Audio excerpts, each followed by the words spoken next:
And now it's time for America's most challenging and fascinating game show, Name That Book! And here's the star of our show. Please welcome Grumpy. Call my agent. Get me off this turkey. Thank you, Mr. Announcer, for that wonderful introduction. And back by popular demand, in spite of what he just said, another edition of Name That Book. Today's contestant is the identical twin sister of Edwina Looney. This is going to be Dr. Phoebe May Looney over here. She's a recent graduate from Vanderbilt University, where she majored in microbiology.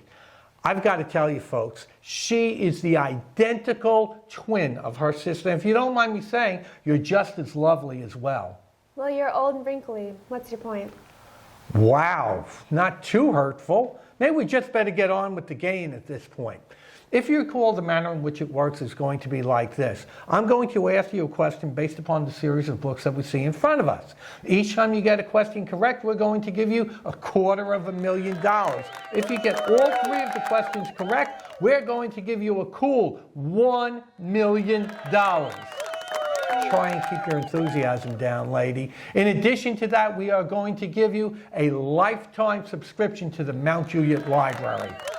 Yeah, like you need that. Anyway, these books are part of a series that's absolutely amazing. It deals with the migration of people moving out to the Old West. Now, what's going to happen is this. It's going to start out as a traditional book. It's going to give you a nice, accurate introduction as to what life was like in the Old West for each particular time period. But then after that, bam! It goes into comic book form, or as we now call it, graphic art. It's well done, it's interesting, and it's comic books. It doesn't get any better than that.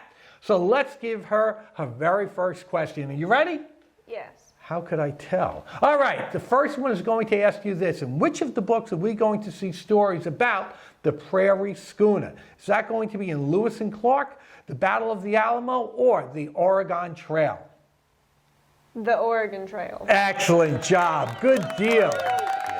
Anyway, yeah, think of the schooner as being like America's first recreational vehicle. It's the covered wagon, and from the distance, it looks like a whole series of ships coming in, these ships that we call schooners. Hence the term, since it's found on the Prairie Schooner. Okay, next question. In which book are we going to hear the expression, pay dirt? Is that going to be in the Battle of the Little Bighorn, the Gold Rush, or the Pony Express? The Gold Rush. Right! Excellent job, as if anyone cares. Anyway, the miners are going to be digging through the dirt, and once they hit that gold, or if they're panning for the... Am I bored? Never mind. And as they're panning through over there, if they hit gold, suddenly it's like they're suddenly getting paid. Like they have just hit pay dirt. Isn't that interesting? Of course it is. Yeah. Okay. Here's your final question.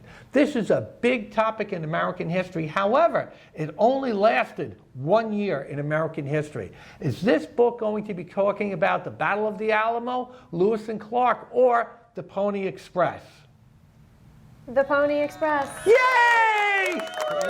Okay, yes, the Pony Express. Believe it or not, folks, we hear a lot about that, but it only lasted about 1 year. In 1860, Congress decided that they wanted a better way of transporting mail from the Mississippi to the Pacific Ocean. They hit upon the idea of going station to station with fast horses and very talented riders. It did very well for about a year. Then came the Indian Wars, then came the Civil War, then came the telegraph. So by 1861, it was pretty much out of business.